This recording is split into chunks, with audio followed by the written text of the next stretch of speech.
Morning everyone, happy 3rd of December. I don't need the ladders today because the Advent calendar is now hanging low enough. So the 3rd of December is going up. It has to go here. And I'll get something out of my box. Maybe today, a box of goodies. Maybe today I will have, one of my 12 days of Christmas, the partridge. I have a partridge and I have the pear for the pear tree. I did these quite a few years ago. A lady called Larissa at Crafts published a whole series of 12 days of Christmas felt ornaments, and I think she has the night before Christmas and all sorts. I'll leave her link in the video tonight in case you didn't see it last year or if you're new to the channel and what have you, because I got the patterns from there, just a few at a time, and sometimes I've just used my own colours and I've embroidered them my own way, but they're really lovely patterns and I really like them. I still haven't made all of them though. I think I want to put this up on the other side.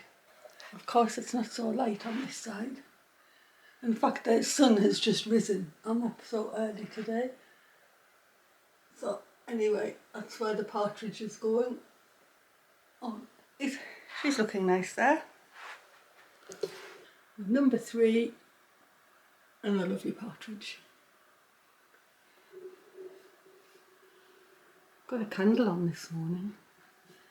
It's what I call my wee willy winky little candle holder. Oh, look at the mirror needs the mirror needs a big clean. Never mind. Anyway, I'm going to have to call these mantelpiece mornings now. It seems to be what I'm doing. Anyway, I'm leaving you today with a really lovely make. I think it's a good Christmas present. I made the one I made for myself actually, because I just have a little tiny leather wallet and it's always just a bother with the notes. And so I remembered I had this old thing, and so I've recreated it, and I hope you're going to like the little tutorial about how you can make one. I think it's a good present for anybody really, so I hope you enjoy that. And I'm off out today, so it is nice. It looks like a good sky, so there's blue skies already. And I'm back to Raby Castle this morning. There's an event going on in the entrance hall of the castle, so I'm going to try and get some footage there. I'm not sure whether I'll be posting it during the Advent diary or not, but you never know. I'll just take my camera along and see what happens. So that's where I'm off to this morning. And other than that, I'm just cracking on with getting videos made so that I have something to leave when I'm away, which is just next week. And if you can see, I'll just turn you around a bit. If you can see here on the mantelpiece, I've got some extra decorative things here, and it's the Indian block prints, because yesterday that's what I was doing. That's what I did on yesterday afternoon. They're standing there all pretty, aren't they? So the instructions said that you had to wash them in hot, warm soapy water and let them drain. And after I'd done the crafting with them yesterday, I duly did that, but I realised even if as they were standing in the tray, they were sort of leaching out like a pinkish water. So I think the wood themselves, the wood that they're made from, you really can't have resting on anything white, because I think the colour's going to come out of the wood. So I left them to dry above the fire last night because I had the fire on. And so I thought the best place for them to dry was definitely above the fire. But actually they look so pretty there. I've got a feeling they're going to stay there as decoration because they just look so lovely, and it's not the sort of thing I think should deserve to go in a drawer. So I might have to rearrange my mantelpiece just so I can have the block prints on there. They look pretty. Anyway, I hope you enjoy today's make, and I'll see you tomorrow. See you later. So to make my own magic wallet, I've got myself 4 pieces of card, and these are just from, it actually was an IKEA box that something came in. my measurements that are good for, well, the biggest I'm going to have is like a £20 note in it probably. So I've just made it a little bit bigger all round than the largest note I want to fit in. So mine is 15.5 centimetres long, which is 6 1/8 inches, and it's 8.5 centimetres wide, which is 3 3/8 inches. And I've cut 2 pieces of outer fabric and 2 pieces of inner fabric, and the fabric is just sort of about 1 inch or so wider and longer all the way around. And what I'm going to do is I'm going to cover all of these in the fabric. Now I've done some simple embroidery on my front of my wallet, and I've just put some little red cross stitches and lazy daisy in the middle and green leaves and some whipped running stitch. And I'm just going to use my just normal glue. I could use PVA, but actually I just want it to be quickly set, and so I'm just going to centre my fabric onto my cardboard. I'm going to run some glue in, and I'll just do this as neat as I can. So I'm going to fold the corners in first.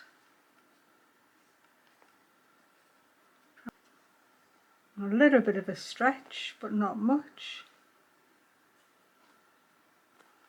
And then my edges are going to fold in.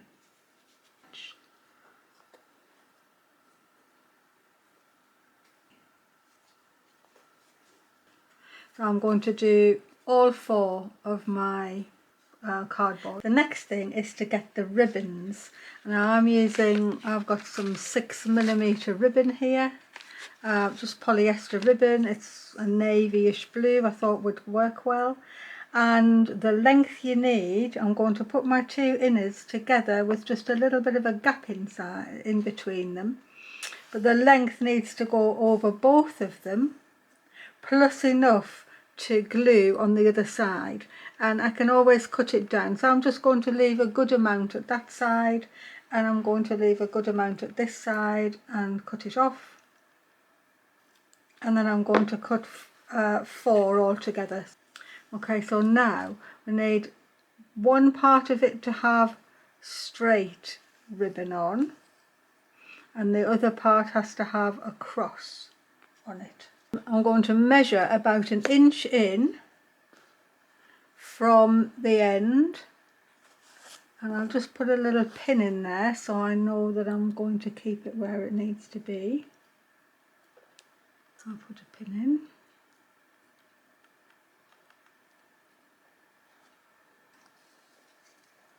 And I'm going to use my glue, and I'm going to glue them right down straight across there like that.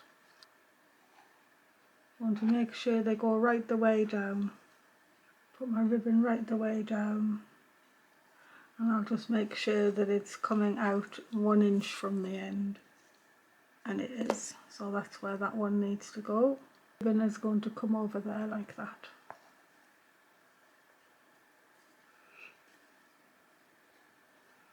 I'm going to turn that over, make sure that's coming nice and flat through there, and then it has to go into this one. I hope this works. So that is going to be there, so I'm going to glue those on there.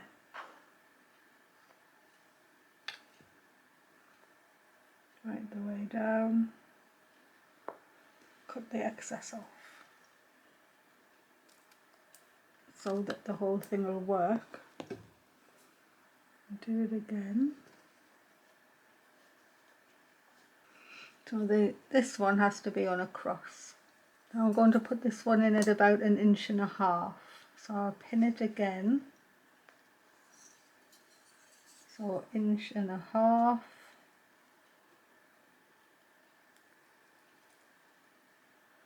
want to turn it over, turn over.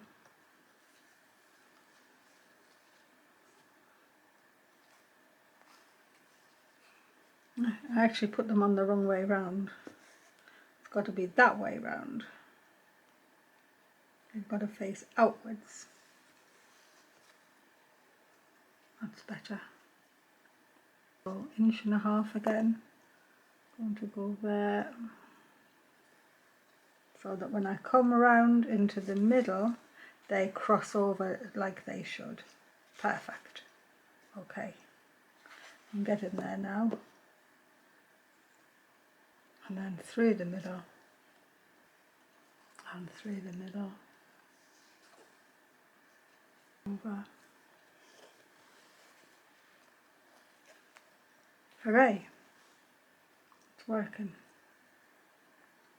So they are now glued down, so I think I've got it now.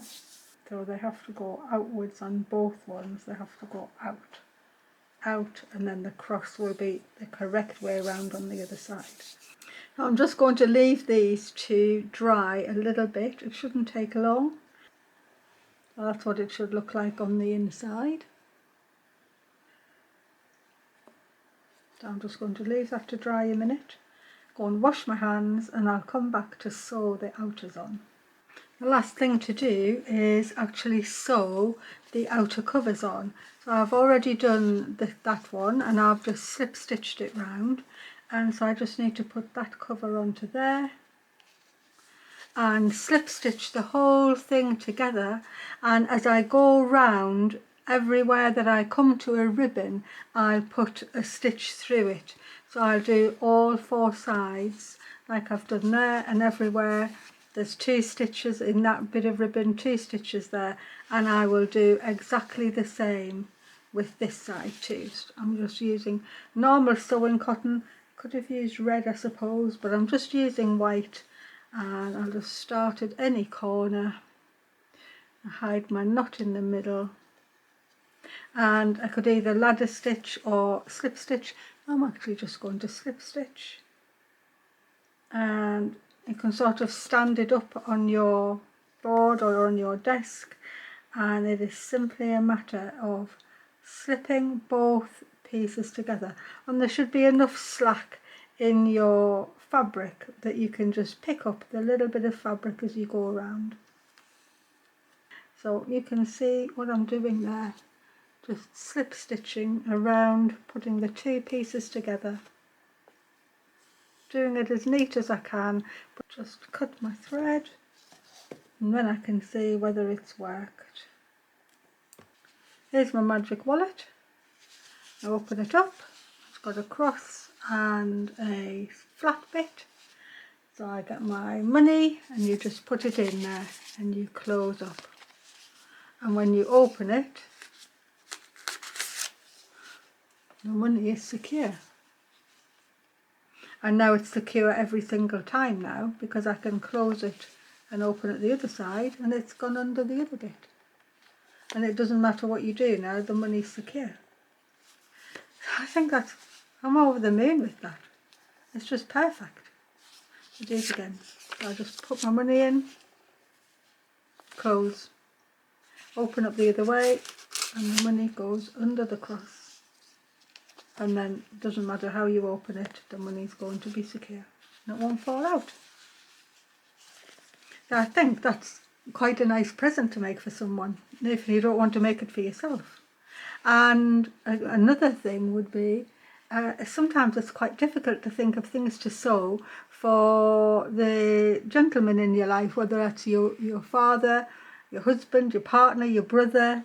And I think, well, maybe not with little flowers on, but I think in suitable fabric, this would make a really good sewing present to give to somebody who uses a wallet. And I'm very pleased with the way that's come out. So I hope you've liked that, and yeah, please press me the like button and subscribe if you want to carry on seeing my Advent diary. There's some more makes and some cooking and the odd walk and whatever takes my fancy. Anyway, thanks a lot everyone. Bye. See you tomorrow.